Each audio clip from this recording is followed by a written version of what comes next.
کے مطابق اس بت کا اصل نام بال تھا، جو ملک شام کا سب سے بڑا دیوتا تھا۔ بعد میں بال بگڑ کر ہبل بن گیا۔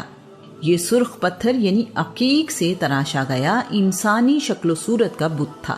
اس بت کا دایاں بازو ٹوٹا ہوا تھا، جسے قریش نے سونے سے بنوا کر لگا دیا۔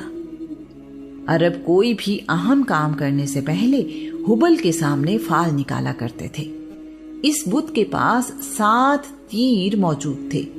اگر فال میں وہ تیر نکلتا جس پر نعم یعنی ہاں لکھا ہوتا تو عرب وہ کام کرتے تھے، اگر وہ تیر نکلتا جس پر لا یعنی نہیں لکھا ہوتا تو اس کام سے رک جاتے تھے۔ ایک تیر پر صریح لکھا ہوا تھا اور دوسرے پر متسق۔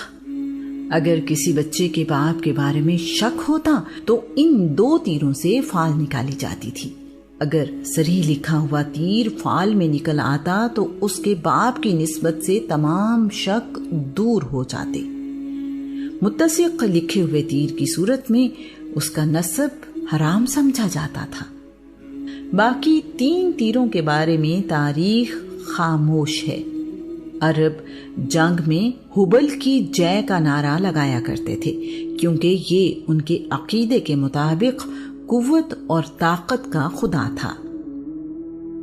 ود یہ قبیلہ بنی کلب کا بت تھا، جو دومت الجندل میں نسب تھا۔ ود اور ود ایک ہی بت کے نام ہیں۔ غزوہ خندق میں مارے جانے والے عمر بن عبد ود کا نام اسی بت کے نام پر رکھا گیا تھا۔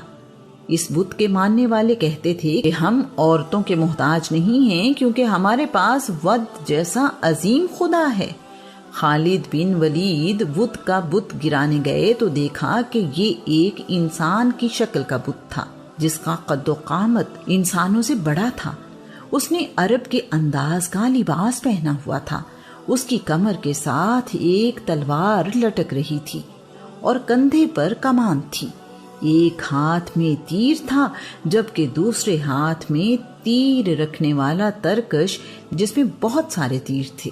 اللہ کریم قرآن پاک میں ارشاد فرماتا ہے، بت پرستوں نے کہا ہے اپنے خداؤں کو نہ چھوڑو، اور خاص طور پر ود، سوا، یغوث، یعوق اور نصر کو تو بالکل نہ چھوڑو۔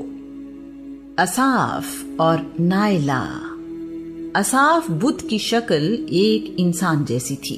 لوگ اس بت کا طواف کرتے تھے۔ اس بت کے سامنے قربانی بھی کی جاتی تھی۔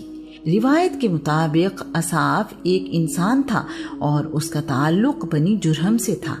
اس کا پورا نام اصاف بن یعلا تھا۔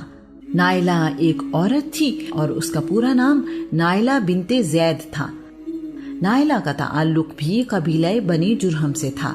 یہ دونوں یمن کے رہنے والے تھے اور قافلے کے ساتھ حج کرنے کے لیے مکہ آئے۔ دونوں کعبہ میں داخل ہوئے تو وہاں اور کوئی موجود نہیں تھا۔ موقع پا کر انہوں نے کعبہ کے اندر زنا کیا۔ اللہ کریم نے ان دونوں کو نشان عبرت بنا دیا۔ دوسرے لوگ کعبہ کے اندر آئے تو یہ دونوں پتھر کے بن چکے تھے۔ لوگوں نے اٹھا کر انہیں باہر پھینک دیا۔ عمر بن لوہی ان دونوں پتھر کے جسموں کو کچھ عرصے بعد لے آیا اور ان کی عبادت شروع ہو گئی۔ لوگوں نے ان کے بت صفا اور مروہ پہاڑوں پر رکھ دیے۔ عرب میں اس زمانے میں ان بتوں کے علاوہ سوا، یغوث، یعوق، نصر، فلس، سعد، ذوالخلصہ، ذوالشرا، ذوالکفین، یابوب اور بجر کے بتوں کی بھی عبادت کی جاتی تھی۔ بنی کنانہ چاند کی عبادت بھی کرتے تھے۔ قبیلے ایک دوسرے سے خدا بدل بھی لیا کرتے تھے۔ اگر کوئی بت ٹوٹ جاتا تو لوگ کہتے، ہائے میرا خدا مر گیا۔ اس زمانے میں صرف بت ہی مقدس نہیں تھے، جانور بھی اس مرتبے پر فائز تھے۔ 10 بچے دینے والی اونٹنی بڑا اونچا مقام رکھتی تھی۔ اس پر کوئی سواری نہیں کرتا تھا اور اس کا دودھ بتوں کے رکھوالے ہی استعمال کر سکتے تھے۔ ایسی اونٹنی جہاں چاہے پھر سکتی تھی اور چارہ کھا سکتی تھی۔ ایسی اونٹنی کو بحیرہ کہا جاتا تھا۔ ایسی اونٹنیاں بھی تھیں جو بتوں کے نام پر آزاد چھوڑ دی جاتی تھی۔ انہیں صائبہ کہا جاتا تھا۔ ایسے ہی اونٹوں کو صائب کہتے تھے۔ ایسے اونٹ جن کے بچے جوان ہو جاتے انہیں بھی بتوں کے لیے چھوڑ دیا جاتا تھا، انہیں حام کہا جاتا تھا۔ بھیڑیں بھی اس نظام میں اپنی عزت پاتی تھیں۔ ایسی بھیڑ جو 7 دفعہ 2 مادہ اور 8ویں مرتبہ نر بچہ دے تو وہ مقدس ہوتی تھی۔ اس کا نام وجیلہ تھا اور اس کا دودھ صرف مرد ہی پی سکتے تھے۔ انوکھی شکل والے درخت بھی اس زمانے میں خدا کا درجہ رکھتے تھے۔ ان حقائق کی موجودگی اور حالات میں اللہ کریم نے رسول اللہ صلی اللہ علیہ وآلہ وسلم کو توحید کا اعلان کرنے کا حکم دیا۔ سینکڑوں خداؤں کی عبادت کرنے والوں کو ایک خدا پر یقین کیسے آتا؟ ان کے لیے بتوں کے علاوہ خدا کی کوئی اور صورت ممکن ہی نہیں تھی۔ انہیں یہ بھی سمجھ نہیں آتی تھی کہ ہر معاملے میں ایک ہی خدا کیسے کام آ سکتا ہے۔ زندگی بھی اسی سے، موت بھی اسی سے، اولاد بھی اسی خدا سے، اور رزق بھی، بارش کے لیے بھی وہی خدا، اور دشمن سے فتح کے لیے بھی اسی خدا سے مدد مانگیں۔ یہ کیسے ممکن ہے؟